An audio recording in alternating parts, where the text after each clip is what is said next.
channel, nakadepende sa inyong lokasyon. Para naman sa mga gumagamit ng free TV o digital smart TV, posisyon ang inyong antena sa labas ng bahay at hanapin ang Channel 44. Pwede rin kaming subaybayan live sa Regional News Group Luzon Facebook page at RNG Luzon YouTube channel. Araw-araw tumutok para sa mga balita, latest updates at kulitan tuwing umaga. Recount the narratives that matter with these simple steps. Rescan your Digi boxes and look for Highland TV on the list. Make sure to reposition your antennas for those watching through digital smart TVs. Catch us beyond the screen through our social media platforms on the Regional News Group Luzon Facebook page and RNG Luzon YouTube channel. So hit that notification bell for more updates.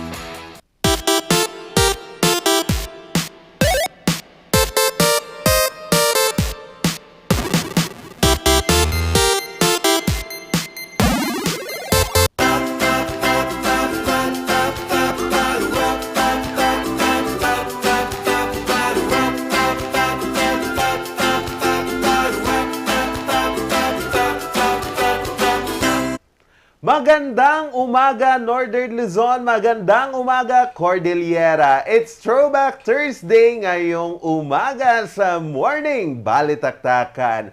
At mapupuno na naman ang inyong umaga kasama ang inyong dynamic duo na magbibigay ng iba't ibang kwento at inspirasyon. Ngayong umaga, makakasama niyo po Charles Limon. Ayan, good morning Pilipinas and good morning world. Wow! Para naman nabati ko din sila. Oo, ayan, isang Thursday na naman po ang ating pinagsasamahan, pinagsasaluhan kaya sa mga nakahiga pa po dyan at hindi pa kumain ng umagahan. Bangon-bangon na, gisingin nyo na po ang inyong mga diwa dahil hindi pa rin tayo tapos sa ating election fever. Pero bago yan, bukod dyan, madami pa po tayong mga pag-uusapan. Iba pong mga nakakabilib, nakakilig, nakakamanghang mga istorya at kung ano-ano pa pong mga usapin dito sa Pilipinas ngayon. Randy Guzman, ang nag-iisang minion at Dora in the house. Yan, nag-iisang minion, ano? Oo. Ayan. So, iscan nyo na ang inyong mga Digibox, mga kabalitaktakan, ano? Hanapin lang po ang Highland TV Channel 44 or depende po kung saan po kayong lugar, ano? Napaparoon dito sa Pilipinas or kung saan po kayo dito sa Northern Luzon. Basta i-riskan nyo po, hanapin nyo po ang Highland TV or magkakaiba yan eh. Kung ipihit lang ng ipihit ng konti at mahahanap nyo po kami. Oo, tama. Kasi, di ba, sa iba't ibang lugar, iba-iba kung ano yung channel. So, ang gagawin nyo lang po kapag nag-scan kayo, hinanap nyo, Highland TV GNN ang inyong hanapin para po makasama nyo po kami. Pero, kung hindi nyo talaga mahanap, okay lang po naman dahil naman, meron kaming live stream sa aming Facebook page, Regional News Group Luzon, sa aming YouTube channel, RNG Luzon, meron kaming Instagram, Twitter, TikTok, para naman sa iba pang mga updates, mga pictures, kung ano-ano po, dyan sa aming mga social media platforms, RNG Luzon, nag-iisa wala ng iba. Yan, nag-iisa wala ng iba. Oy, isa ka ba sa mga naulanan kagabi? Medyo umulan kagabi, di ba? Yes. Oo, bigla-biglaan. Saka sa bandang hapon. Ang lamig. Ang lamig. talaga. Sarap tuloy matulog. Binuksan ko yung bintana para pumasok yung lamig. Naulanan pa ngayon kinakain kong chichirya. Bakit? Dahil hindi ko naman nakita yun, naulanan. Ayan, sige. Para sa ating mga kabalitaktakang nagtatanong po kung ano po ang weather update natin ngayong umaga, naku, ibibigay namin yan. Alamin natin ang latest weather update ngayong ika-12 ng Mayo 2022.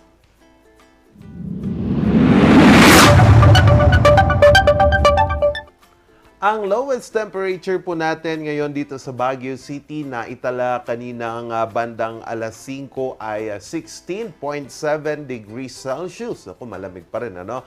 At inaasahan naman itong iinit mamayang tanghali hanggang sa hapon sa 25.4 degrees Celsius. Ang araw ay sisikat sumikat pala kaninang 5:30 in the morning at inaasahan itong lulubog mamayang 6:12 in the ng hapon. And sa ating mga kabalitaktakan na nagtatanong bakit maulan, yan pa rin po ay bunsod pa rin ng easterlies na nararamdaman po natin dito sa northern at central Luzon. At para sa ating mga fanatics ng mga yung mga fan ng astrologers, yung mga astronomy, bituin, oo. astronomy at saka mga kung anumang nasa kalawakan, mga heavenly bodies. Sa May 15 po, Uy! asahan nyo ang lunar eclipse Eclipse. kung saan magiging red yung buwan. Yan. Uy, talaga Yan yung ba? tututukan ng mga iba't Red ibang talaga. buwan eh. Kasi si Neil kinokontak ko. Si Neil is one of the photographers ng Public Information Office Yes, ng Baguio good morning, City. Neil. Sabi niya, tututukan ko, pipihitan ko yan. Malinaw Oo, dito sa Baguio City. Naku, oo, sana oo. hindi maulan sa May 15, which Sana, is oo. Sunday. Pero ang isa namang tinututukan ngayon ay ang halalan pa rin. And ayon po sa mga statistics expert Yeah. ng UP, no, ng UP, wala daw pong irregularities po Oo. sa nagiging resulta po ng halalan kasi nagkaroon tayo ng ratio ang ratio po natin dito ay 68-32. Ayan. Yan, So tama. may mga nagki-claim na ang 68-32 ay magic or alam mo na, dinaya. However po, itong allegation na ito ay, alam niyo yun, nag-emerge siya. Nag-emerge siya, dinowngrade, oo. syempre, nung lumabas yung mga partial and unofficial tally votes. And pinakita nga na si Marcos po ang nangunguna. Wide lead, no? Yeah. Masyadong malaki yung kanyang lamang kay tama. Leni Robredo. Ang mga kakampings po natin ay sinasabi na nagkaroon ng dayaan. However, the UP School of Statistics said that the steady pattern in the unofficial outcome of the presidential race is not an indicative of vote rigging. Ayun. So, hindi masasabi na ang 68-32 ratio trend kung mayroong pandaraya sa eleksyon ay ayan nga, election cheating na po kasi ang transmission ng boto tulad ng 68-32 ratio ay hindi daw ebidensya ng pandaraya. Oo. Kasi nga, pwede namang normal din ito. Ang hindi daw paggalaw, ito ay quote ha, Ayan. ang hindi paggalaw ng 68 ratio based sa cumulative totals ay hindi maituturing na irregularity. Mali ang mga kumakalat na analysis based o cumulative o pinagsama-samang bilang ng boto sa bawat update. Yan So, po ayun po yung- ang kanilang sinabi. So, as of kahapon, no, ng 7:17 p.m., meron na pong 31,091,373 votes si Marcos. And si Robredo ay meron pong 14,815,251 votes. That is according to PPCRV yes. or Parish Pastoral Council for Responsible Voting or PPCRV, which is Oo. kapartner natin with Yes. KBP sa pagbabantay ngayong halalan. Yes, and, oo. Yun, Patutsada additional din, pa nila is from the UP School of Statistics. And I quote, kung walang malinaw na konteksto, ang ganitong pattern sa porsyento ng boto ay hindi maaaring gamitin ebidensya ng pandaraya. Oo, and pinatutsadahan ito ng Commission on Elections at sinabi nilang ang mga cheating claims na sa presidential race ay hindi naman napuprove. So, hearsay, mga post lang sa Facebook, mga, di ba, sabi-sabi dyan lang sa labas. However, hindi pa rin naman natin alam kung ano talaga ang nangyari. Pero sa tingin mo, Charles, okay naman, mabilis. Okay naman yung mabilis. Oo. Kasi kaysa naman yung ang tagal-tagal, Oo, kasi and- malakas na din yung mga signal. Oo, kasi 'di ba signal-based tayo ngayon, mga Malakas yung technology transmission talaga. So, ang isa pa dyan is yung Cordillera, di ba, nanguna sa Yes, kahapon. pagtatransmit. Yes, Oo, nauna yan. pong natapos ang Cordillera. Good job po, Comelec Cordillera, na nakapagpasa po ng final list. Ayan. Oo. Oo, final and complete list. Oo. Pero pagdating sa senators, parang wala nang paggalaw eh. Kasi tinitingnan ko kanina si Robin Padilla pa rin. Second is Loren Legarda. Pangatlo po si Tulfo. Pang-apat si Gatchalian. Pang-lima si Escudero. Pang-anim si... hindi ko makakuha yung pangalan. Villar. Ayun, Ayan. Mark Villar. Pang-pito po si Cayetano. Cayetano. Pang-walo si Mig Zubiri. Pang-siyam si Villanueva. Villanueva. At pang-sampu po si Ejercito Estrada. Oo, Ayun. and then Hontiveros pang-11. Tapos nag-aagaw dito sa 12 and 13 na. medyo Nagpapalitan critical. Jenggoy at saka si Binay. Oo. Kasi parang kahapon, nanguna si Binay tapos, nung nung siya. umaga si Binay, tapos nung hapon, si Jinggoy. So, hindi natin alam. Kaso medyo malayo na ang boto ngayon kasi para sa 12th place, no? Pang ilang 12, bang boto si na? Estrada? Si Estrada, meron na siyang 14,966,817 votes. Si Binay, nasa 13,182. Malaki yung Oo, agwat. so medyo So, nag-aano na to, parang more or less magto 2 million. So it's either na makakapasok si Binay kung may darating pang additional. Yes. Or, Kaso, 98.35% na po ng mga boto dito sa Pilipinas. Kaya, pero okay lang kasi meron pa namang natitirang halos 1,700 na precincts na hindi pa po nabibilang. So medyo critical ngayon ang senatorial race kung sino ang papasok sa Magic 12. Pero kung titignan natin, dalawang ehersito ata yung papasok. Oo, yung dalawang si ehersito. JV saka si Estrada. Jinggoy, oo. yan. And si Herbert Bautista, parang pumapasok din siya nung first day eh. Oo, parang nakita ko siya na Nasa medyo... top 12 siya nasa dati, top 12 pero siya. ngayon nasa top 14 And ang na wala lang siya. noon sa top 12 ay si Risa. Risa. Kasi yun yung mga nababasa ko na parang mas pinili ito over Risa. Parang ganun. Pero ngayon meron na siya, no? Pero mataas na din si Risa Hontiveros. Risa Hontiveros has 15 million. Nasa pang 11 siya. So, pwede pa siyang mahabol ni Jinggoy kasi 14,966 na si Jinggoy. Ayun, anyway, napakagulo po, ano. Pero ang isa sa mga tututukan natin, no? Titignan natin.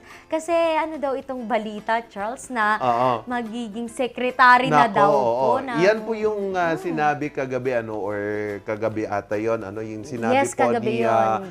presidential aspirant Bongbong Marcos. Yes. Kasi ayon po kay presumptive President Ferdinand Bongbong Marcos, sinabi niya po kagabi na ang kanyang running mate na si Vice Presidential frontrunner Sara Duterte ay umagri po na maging pinuno ng Department of Education. Ayon po kay Presidential Aspirant Bongbong Marcos, and I quote, "I think I am ready to authorize to announce the first nominee that we will be having to the Commission on Appointments when the time comes, should I be proclaimed.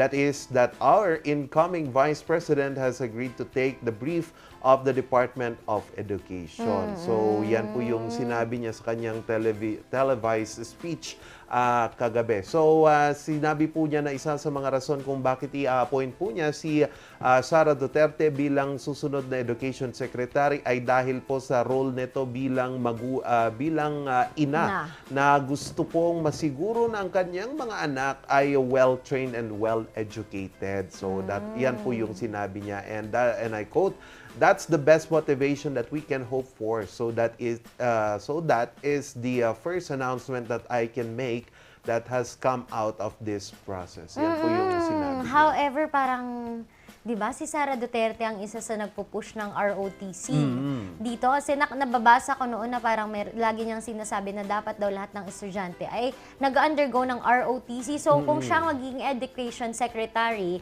aasahan siguro natin. Hindi pa naman Or sigurado. CHED kasi yan. Sa Under din yun sa CHED. Or, kasi vice versa yan. Kapag DepEd, merong Pero na ba tawag education secretary mismo. DepEd secretary ba ang paglalagyan or sa kanya? CHED.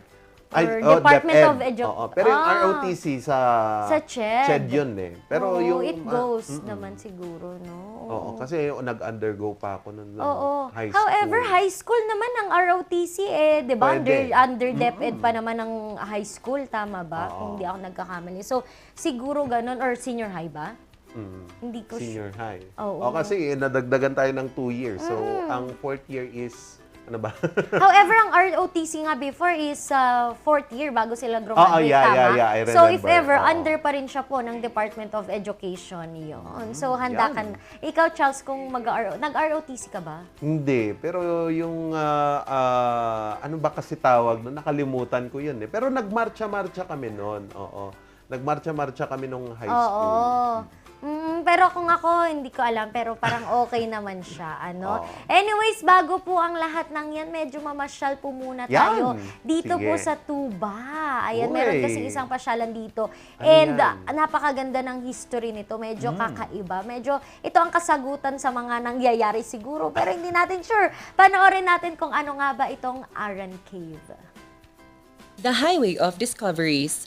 Yan ang Tuba Benguet. From breathtaking agritourism sites to thrilling ecotourism spots, siguradong achieve ang bucket list mo dito. Pero kung mahilig ka sa extreme outdoor activities o isa kang adrenaline junkie, pasok na pasok ang Aran Cave na swak para sa'yo.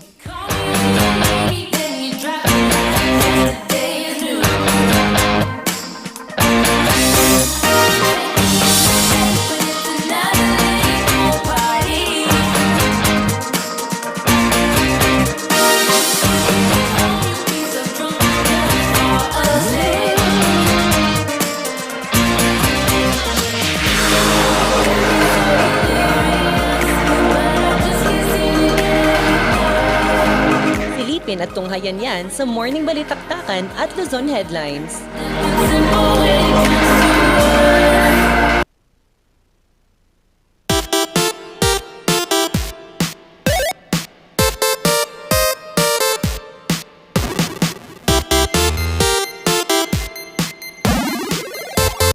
Coronavirus. Dahil dito, may mga bagay na hindi mo na magagawa. Ngunit, may katuwang ka. PDA or Pau de Arco Herbal Capsule na may antiviral quercetin at immunity booster. Mag-PDA or Pau de Arco Herbal Capsule araw-araw. Para iwas sakit, iwas virus. PDA. Proteksyon, depensa, alay sa kalusugan. PDA or Pau de Arco Herbal Capsule is available in all leading drugstores nationwide. Another quality product of Aldrich Corporation. For better life.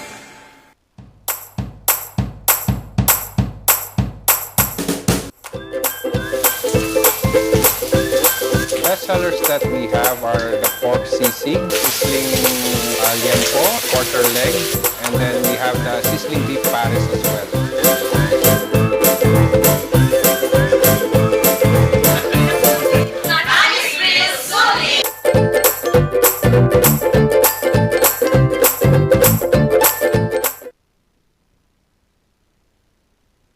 Mazar Music offers a complete line of musical instruments.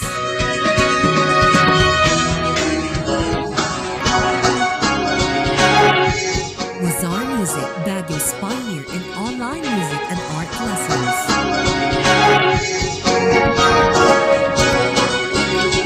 Mazar Music, bringing music closer to your hearts.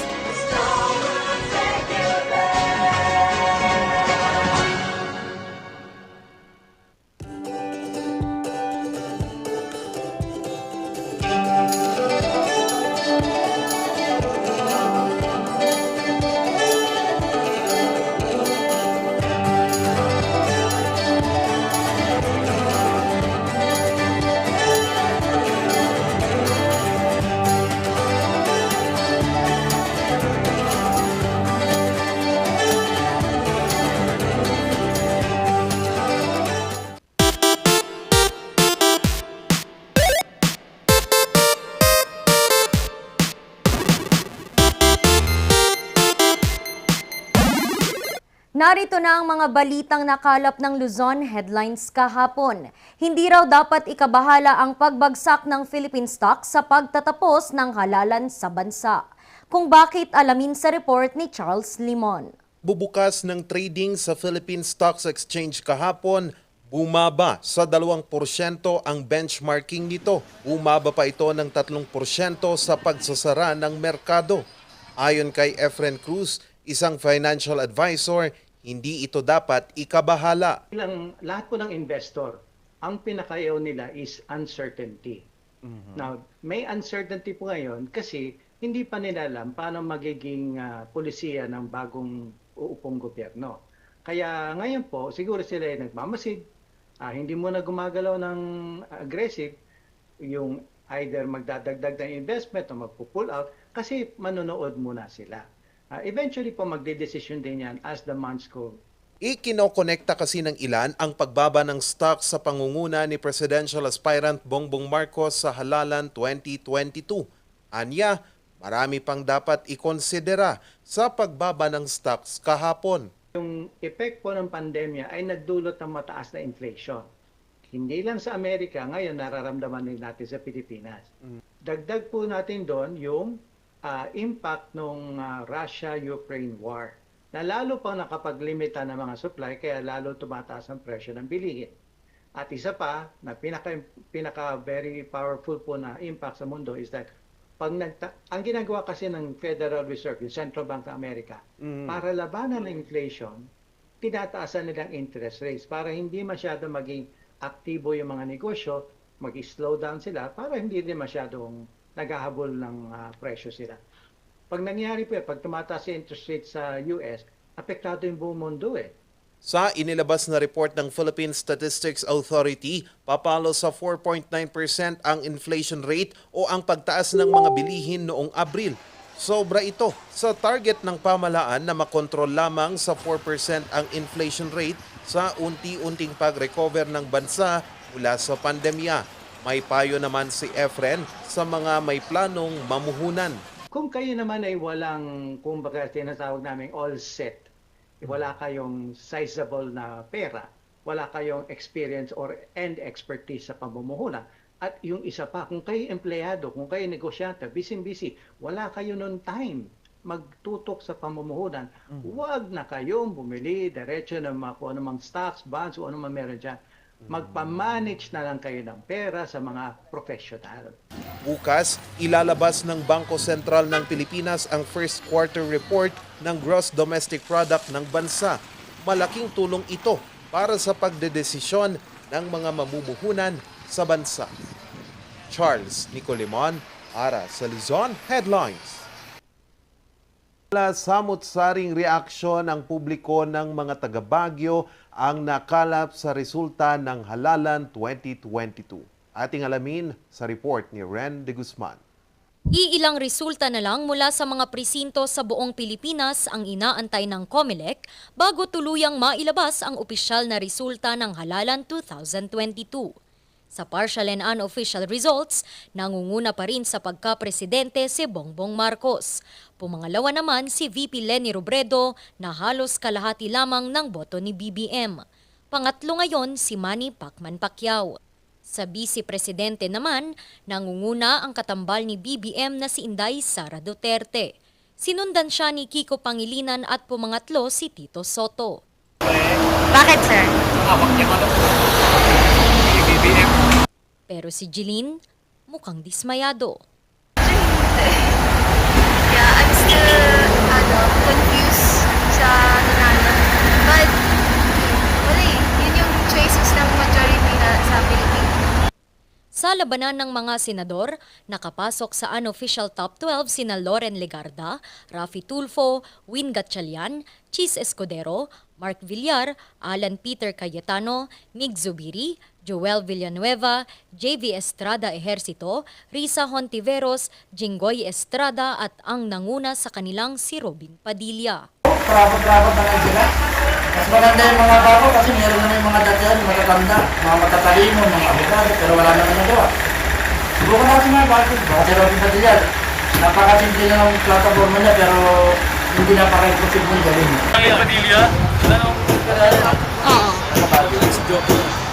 Ayon kay Attorney Miller Quintin Jr., isang political analyst, kinakailangan daw talagang pagtuunang pansin ang voters' education, lalo na sa mga kabilang sa Class D level of voters o ang mga low-income earners. Tama naman yung sinabi na that we really need to educate. There's no other way but to educate the people, no?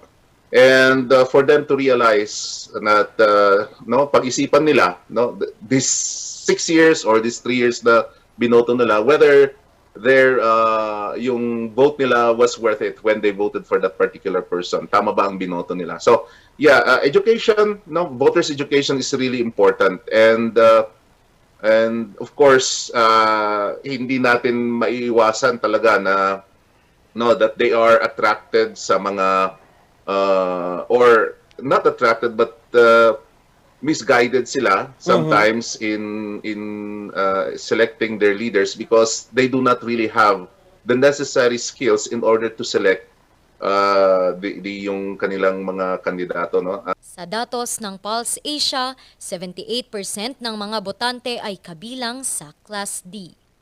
Ren de Guzman para sa Luzon Headlines.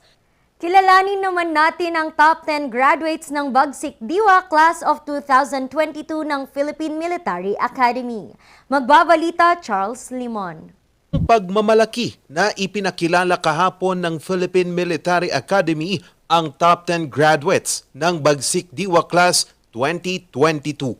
Today is an occasion of joy for all of us as we are gathered here once again, not only to recognize and honor the achievements of the top 10 cadets of the PMA Bagsik Diwa Class of 2022, but also to celebrate the mark of academic excellence demonstrated by our graduating cadets. Nanguna ngayon sa mga magtatapos si Cadet First Class Cristlen Ivani Quemado mula sa South Cotabato. My main source of inspiration to enter the academy are my parents because I want to make them proud and I want to give them the recognition that they deserve for all the efforts and the sacrifices that they have given me. And also I wanted to give my life to a life of service and duty to the country. Hindi naman nagsisisi si Cadet First Class Kevin John Pastrana mula Baguio City sa pagpasok nito sa PMA. Siya ang salutatorian. I believe that I do not regret anything that I did for the past 4 years because whether that may be good or whether that may be bad, these experiences contributed to who I am, to what I have achieved today, and what I have reached as far as my cadetship is concerned. Sa buong klase ng Bagsik Diwa Class, aabot sa 77% ang mga lalaki at 23% ang mga babae. In a place where you have to be always mentally strong, physically fit, academically proficient, and balance everything, with all honesty, I find it challenging. And I guess it's safe to say that it goes the same for everyone who has entered PMA. It's not because I'm a female in a male-dominated institution, because the military training, the PMA training, is designed in such a way that a person's character, technical knowledge, and physical strength are tested and developed. Tiniyak naman ng PMA na walang pagmamaltrato sa mga kadete. Ito'y dahil sa ginawang reforma sa mga panuntunan ng akademya. Let me report to everyone, especially the public, the parents of our cadets and our future cadets, that for this past year and this past academic year and the last one, we did not record or there were no maltreatment cases in the PMA. And we're glad to report that. Kinilala ang valedictorian na si Cadet First Class Cristlen Ivani Quemado, salutatorian si Cadet First Class Kevin John Pastrana, top 3 si Cadet First Class Ian Joseph Bragancia, top 4 si Cadet First Class Faith Toriano, top 5 si Cadet First Class Yoni Sandria Marichu, top 6 si Cadet First Class Jake Anthony Mosquera, top 7 si Cadet First Class Jesse Mar Frias, top 8 si Cadet First Class Elvin John Oyoa, top 9 si Cadet First Class Nefra Minong, at top 10 si Cadet First Class Crisel Jane Rico. Aabot sa 165 ang mga kalalakihan habang 50 ang mga kababaihang kabilang sa 215 kadeteng magtatapos sa Bagsik Diwa o Bagong Sibol sa kinabukasan mandirigma hanggang wakas class of 2022. Panauhing pangdangal sa pagtatapos sa linggo ay si Pangulong Rodrigo Duterte. Charles Icolimon para sa Luzon Headlines. At yan ang naging pasada ng ating mga balita sa Morning Balita. Tumutok ka para sa karagdagan pang updates, tumutok sa Luzon Headlines alas 6 po ng gabi at News Force North Luzon sa Highland TV channel upang maging updated sa mga latest na balita. Magbabalik po ang Morning Balitaktakan.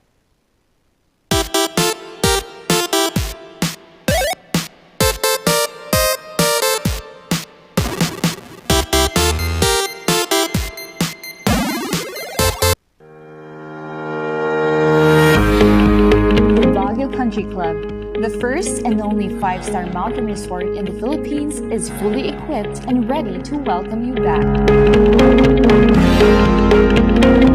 The club has thoroughly worked on adapting to the new normal.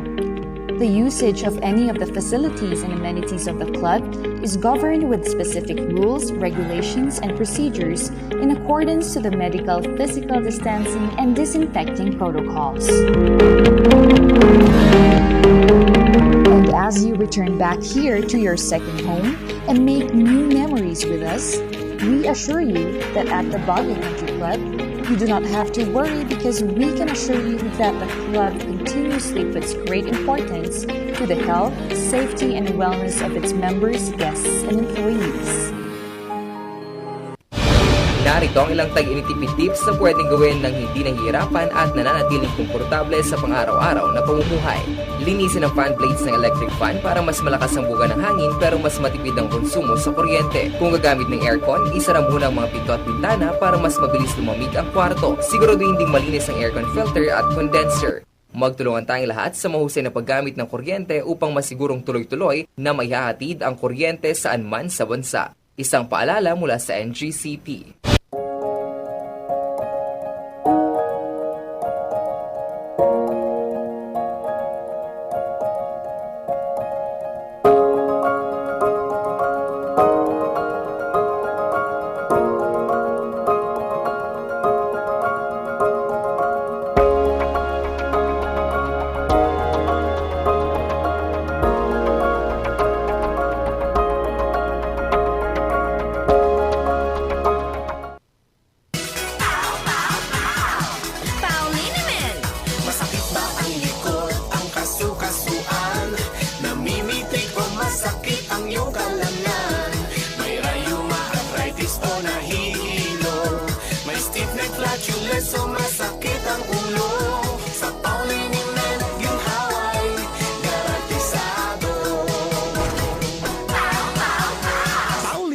Isang pahig ka lang. Dahil walang out sa POW!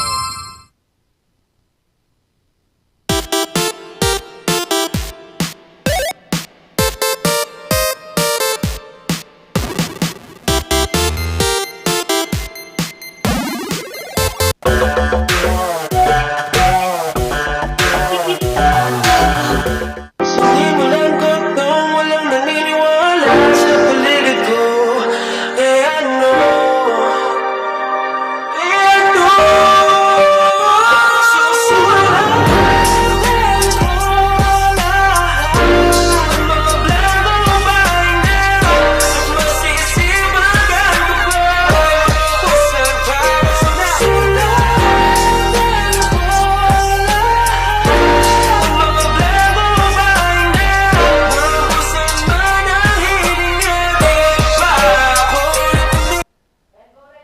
Ayan, nako, nakakatuwa naman yung mga videos na gano'n. Ano, ang dami pong mga gano'n akong nakikita, yung nagsimula sila sa hindi nila sigurado kung ano po ba ang dapat nilang gawin. Alam mo yun, nung simula, sabi nga doon, sinimulan ko to walang naniniwala.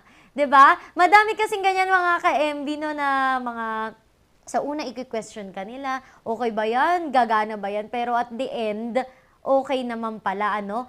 At the end, magiging successful din pala. And ang nakakatawa dito, alam mo yon, yung mga tao na pag nagsisimula ka, wala sila para sa'yo. Pero kapag successful ka na, dyan na, pumapalakpak na, lumalapit na sa'yo. Ano? So, kudos po. And kanina nakita po natin na itong pinapanood natin kanina ay yung mga pest. Ito ay pang ano ata, tanggal ng mga peste. Naku, yung mga peste sa buhay, kailangan ko niyan, charot. Pero ayan po, mga opisina, sabi dito sa video, sabi sa video kanina, ay nagsimula sila walang naniniwala. Ayan po, sa maliit na service. And nakikita din natin sa video na ano po, na meron na silang sasakyan, meron na silang, ayan perfect. Napakagaling. And, ayan, mamaya makakasama natin mismo kung sino nga ba ang ulo nitong. Ayan, kasama na pala natin siya. Let us welcome si Sir Clark para kwentuhan po tayo tungkol dito sa kanilang business na nagsimula na walang naniniwala and now, wow. Sir Clark, good morning po. Good morning po. Ayan. Sir, baka may mga gusto ka munang batiin bago tayo magkwentuhan, sir. Ayan, binabati ko lahat ng nanonood. Good morning sa inyong lahat. Ayan. Sir, pwede mo ba akong kwentuhan? Nakita ko kasi dito, sabi kanina dun sa TikTok video, no, na masayang-masaya kayo sa mga una ninyong mga customers, kahit konti yung customers nyo. Pero paano ba sa lahat ng business, sir? Bakit po ang naisip nyo ay itong mga pamatay ng peste, sir? Bale po, may nag-influence lang pong parang tito ko na din. Hindi po namin siya blood-related. Pero ano po, parang tito na po namin siya. May pest control service din po sila, tapos siya po yung tumulong sa amin para mag-start po ng business din na pest control po. Sinong kasama mo, sir, nung nagsisimula ka pa lang? Bale si Sir Gio po. Bale, ako po yung pinaka-owner. Tapos, katulong ko lang po yung pinsan ko po at saka yung kapatid ko po. Sir, kailan ito nagsimula and paano kayo nagsimula dito sa itong mga pamatay peste na business ninyo? Sa bahay ba muna? Ano yung mga naging puhunan nyo? Kwentuhan nyo ako, sir, mula dun sa simula nung maliit pa lamang po kayo. Bali, kakaumpisa lang po talaga namin noong January. Tapos, ayun po, pinahiram po ako nung Tito Vans ko na mag-start up. Tapos, may client na po. Tapos, doon lang po nagsimula, nag-marketing. Tapos, umabot na po doon sa mall nung March. Tapos po, ayun po, since kaya na po kumuha ng sasakyan, kumuha na po kami para po makapag-service po ng mas mabilis po sa clients. Oo. Sir, alam mo, napakabilis nung pagiging pagiging successful nitong business mo. Sir, ilang taon ka na po ba? 24 pa lang po. Wow. Bali, hindi po namin in-expect din talaga na ganun yung mangyayari, ganun kabilis. Tapos, nag-viral po siya sa TikTok without knowing po na mag-viral nga. Ayun po, di ko rin in-expect na abot po talaga sa ganun. Sir, as young as you are, bawat business, bawat ginagawang hamon sa buhay ng mga tao, may mga sikreto silang dala-dala. Ano po ang sikreto ng isang clerk para po naging ganito kabilis po ang pagiging successful ng kanyang sinimulang business? Actually, hindi naman talaga siya secret. It's more hard work po talaga. Tapos, sipag, tsaka syempre, dasal din. Tsaka po tiwala sa sarili. Kasi po kung wala kang confidence din, hindi mo po magagawa yung gusto mong gawin. Ayun. Sir, yan ang secret, sir. Yan ang secret mo, diskarte. Tiwala sa sarili. Kasi sa business po talaga, more on risk po. Kailangan mo po i-take yun. Tapos, as a challenge para po, ayun po, mas maging successful ka po. Sir, bukod dahil na-inspire ka ng isang tito mo sa pagkakaroon ng itong mga pamatay peste na business, ano po ang sa tingin nyo kahalagahan nitong produkto ninyo? Bakit importante na ang bawat bahay, ang bawat opisina ay mayroon po nitong produkto nyo, sir? Bali po, para mas manatiling malinis. Kasi kaya po tayo nagkakaroon ng mga peste dahil po, siyempre, may madumi or yung mga ipis po, ang mga pagkain po yung pinupuntahan. Since madudumi po sila, mas maganda po meron tayong pest control service po na parang, ayun po, kinukuha. Sir, matanong ko lang po, before ka nagkaroon ng pest control business po, ano po ang ginagawa mo? Estudyante ka ba? Unemployed? May trabaho? And ano yung paghihirap mo noon? Tapos, nung dumating itong business mong ito, ano ang nabago sa buhay mo? Bale, 3 years po ako nag-work sa isang pawn shop po. Bale, kaya ako po rin naisip din na mag-switch sa business. Kasi po, mas malaki po yung income doon. Kumpara sa nag-work ako 8 hours a day. Minsan 9 hours pa. Dito mag-work ka lang at least 4 hours for marketing purposes. Tapos yung pinaka-service mo sa mga kliyente, hindi naman siya natagal na ganun ka parang matagal na din yung 3 hours po doon sa client. Pag malaki po yung establishment. Sir, bukod sa sarili mo, ano pa yung naitulong nitong business nyo sa family mo? Anong mga pagbabago, malaking pagbabago na alam mo na nangyari itong bagay na ito dahil meron kang business na sinimulan?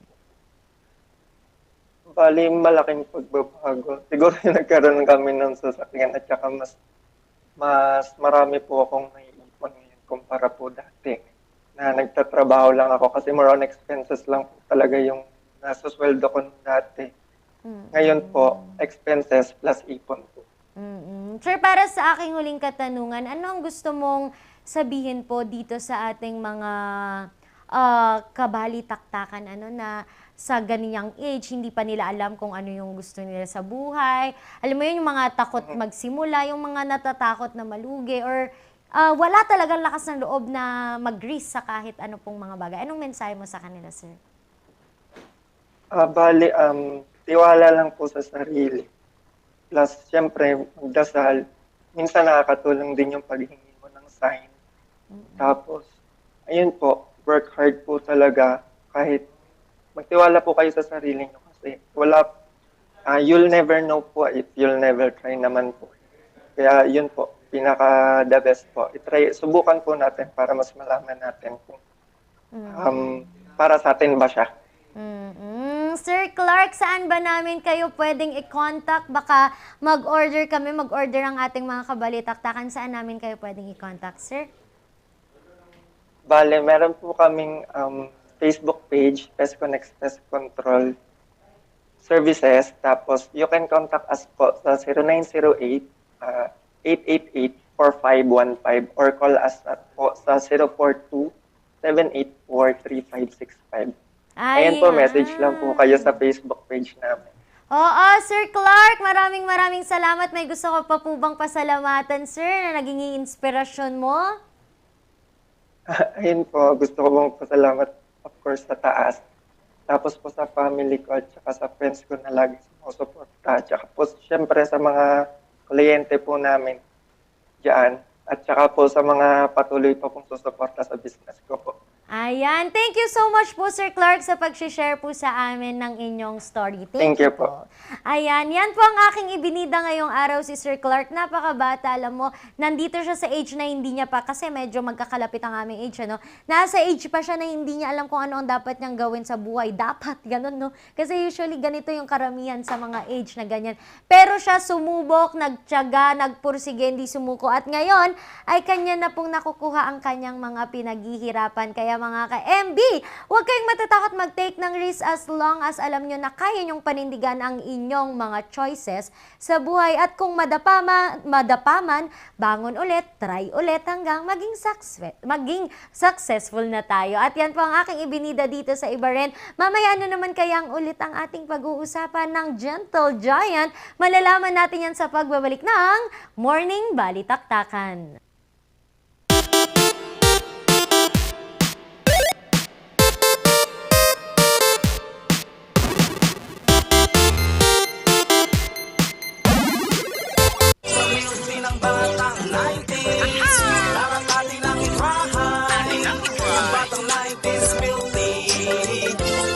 Sisi promise sa milky ng batang 90s.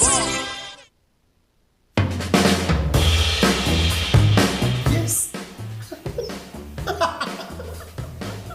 Ayos to! Ayos to! Pa, lakas naman ang tawa mo. Sino ba namang hindi matutuwa dito sa online shopping service at cash on delivery ng TG Home Builders? Pwede din mag-online reservation for pickup. Pa, ano yung sinasabi mo? Ma, mapapakabitan na natin ng tiles ang bahay natin.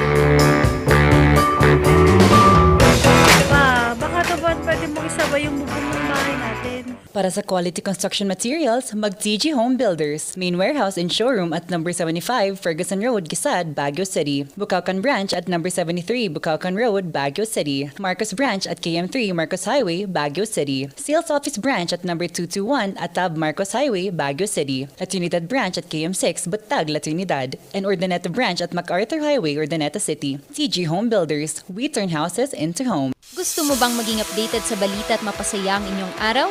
I-scan ang inyong mga Digibox at hanapin ang Highland TV.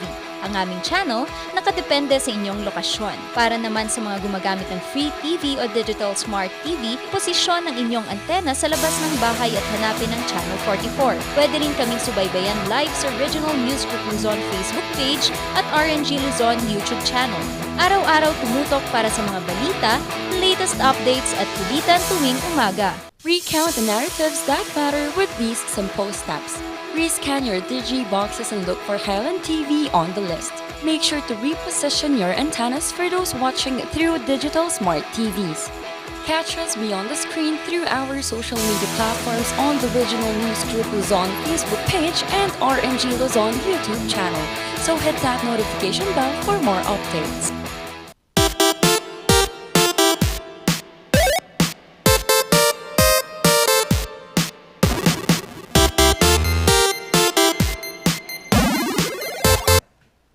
At nagbabalik ang Morning Balitaktakan. Ayan, maglalaro daw tayo ngayon, Charles. Ano bang medyo i-guess na-miss mo ba ang maglaro? Ayan. Mag-chill muna tayo after the elections. Nako, syempre kayang laro ngayon naman. natin? Anong laro natin, Charles? Ikaw. Charades. Pwede yan. Pero tungkol saan? Election? Pwede. Naku, baka ano mangyari. Basta walang kandidato. Hindi, okay lang naman. Kung may kandidato, election-related lang naman, di ba? Pwede. Go. Sige. Mauna ka, no? Bakit ako? Ikaw, no? Mauna ka na. Sige na. Ano ba yan? Dali na. Mauna po si Charles. Tuloy ako. And ayan mga ka-MB, pwede kayong mag-comment kung alam nyo, nahuhulaan nyo. Ayan. Alright. Sige. Ano kaya? Ano ba yan, Charles? Bigla ang on the spot. Sige na nga. Alright. One word. Ano ba? One word. 2 syllables. English, Tagalog. English. Ano C? English. Ballot. Ano ba yan? Ang dali, di ba? Ang dali. Pahirapan mo. Go ahead. One word. English. 1 syllable. And then, daliri. Ink. Ay, alam niya. Ang corny natin ng dali-dali naman. Dali na. Ano na lang, kandidato na lang. Sige, kandidato. Game. Alright, sige. Ano ba yun? Dali na. National or? Kahit, syempre kahit national. Alangan namang maghula sila ng local, di ba? So, yung mga babanggitin naming mga kandidato po, just disclaimer. For games lang for po games ito. lang po, we do not Yes. disclaim. Di namin sinusuportahan or any pinapanigan po. Alright. 2 words. Siyempre, pangalan yan. Siyempre, pangalan. Bakit Tagalog? Tagalog English. Ay, English. Ano ba yan? Pangalan. Dalawa. 2 words, 2 syllables each or 2... Ay, 1 word. Ano ba? Ano ba talaga? Dapat buong pangalan. Buong pangalan? Oo, malamang. 2 words. First word, 2 syllables. Second word, 3. First word. Ano? Taas. Ano yan? Giling. Lugaw. Lenny Robredo. Yun na yun? Yun. Ay, sorry guys. Guys, this is just for a game already. For games And lang. kilala naman si Ma'am Lenny sa lugaw nga. Palugaw, Kasi oo. sabi niya noon na ang lugaw ay essential. So, ito yung kanyang parang naidikit na ito sa kanyang pangalan. And namimigay siya ng lugaw, di ba? Madaming nabusog dyan. Oo. With just a minimal cup of rice. Diba? Wow. You will cook it. Alright, aka na. Ikaw. 2 words, 1 word. Ay, first word. 2 syllables. Second word. 3 syllables. Babae. Okay? Ba't parang nanghihina ka? Nanay. Ano yan? Sinasaboy yung baby? Ikaw. Kumakanta. Nasa stage, nanay. Stage. Ano yan? Baby. Baby. Sanggol. Ano yan? Emotional. Ano? Ikaw. Alright? Chan. Buntis. Baby. BBM. Bongbong Marcos. Ano? Baby. Baby long. Siret na nga! Siret, ano? Si Ma'am Lauren Ligarda kasi naging-issue Lauren. yung kanyang anak, di ba? Tinatakwil daw siya. Akala ko namimigay ng baby. Kaya nakakalungkot man po na itong ating eleksyon ay ganito yung mga nagiging resulta. May pagtakwil ng pamilya, tinatakwil ang mga anak. However, ganun po ang buhay natin. Kung yan po ang kanilang kagustuhan ay wala po tayong magagawa. Basta po kami ay tahimik lamang pong pinapasaya kayo. Ano yan? Nagsasharades ka pa rin? Hindi na. Alright, ikaw last. Alright, last. Okay. Let's go to... hindi last. Last two. Wait, ano na first name niya? Okay, pa-apelyedo na lang. Hindi pwede. Full name dapat. Ay, ganon? Oo. Sige, ibahin ko na nga. 2 words. 2 words. First word, Ay! 3 syllables. Second word, 3 syllables. First word. Natawa ko dun sa action ko. Nagawa mo. Ano? Lalaki, babae? Lalaki.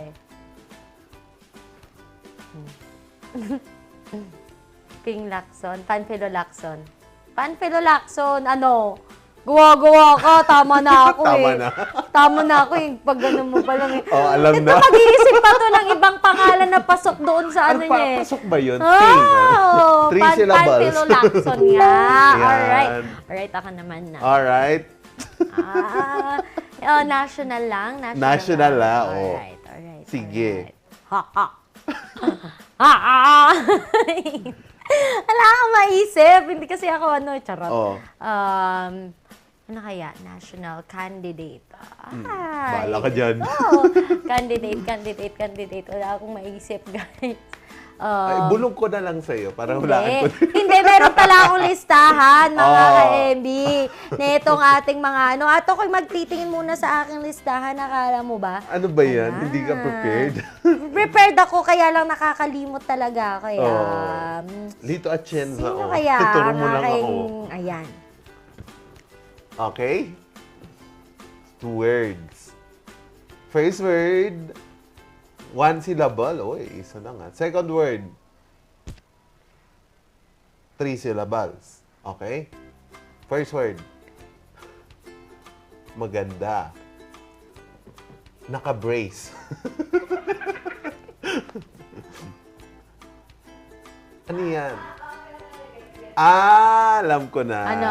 Cheese Escudero. Alright. May nagre-react sa likod siya yung nagsasagot. May nagkukuch sa akin kanina. Sabihin mo, Dick Gordon. Game, ikaw na. Ano pa ba? Ano Okay, last Ayusin na mo. to Dalian mo. Wala akong maisip. Politicians, kahit anong pangalan. Okay lang. Hindi pwede. National nga National. Paano magko-comment naman yung mga ka-MB natin? Sige. Gawa-gawa ka na naman Ano kaya? Basta yung mga okay. binote ng national. 2 words. First word, 2 syllables. Second word, 4 syllables. First word.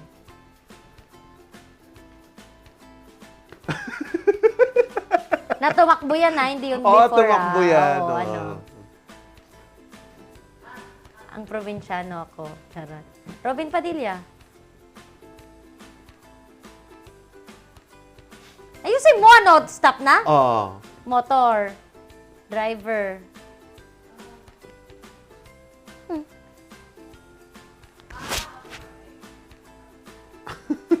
Sige, guess mo.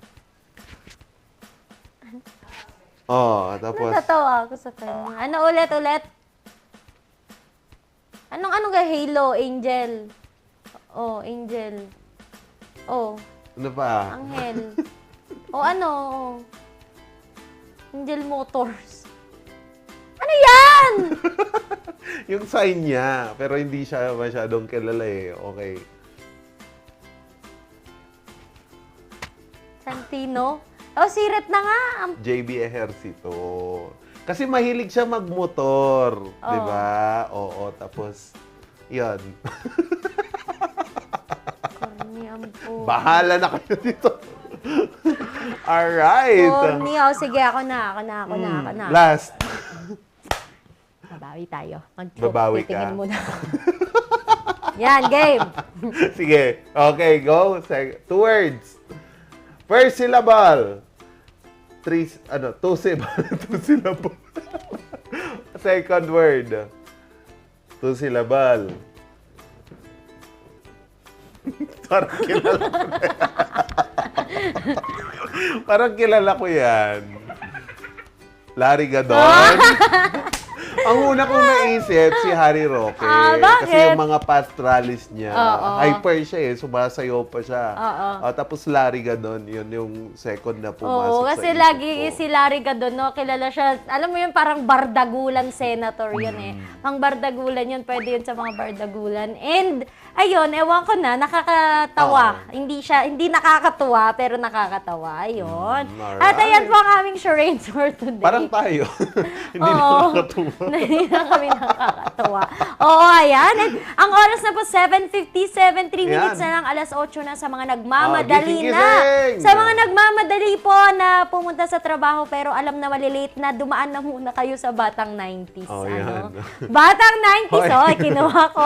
Dumaan na muna kayo sa Batang 90s para naman medyo malamigan ang inyong mga katawan. Total late naman na din kayo.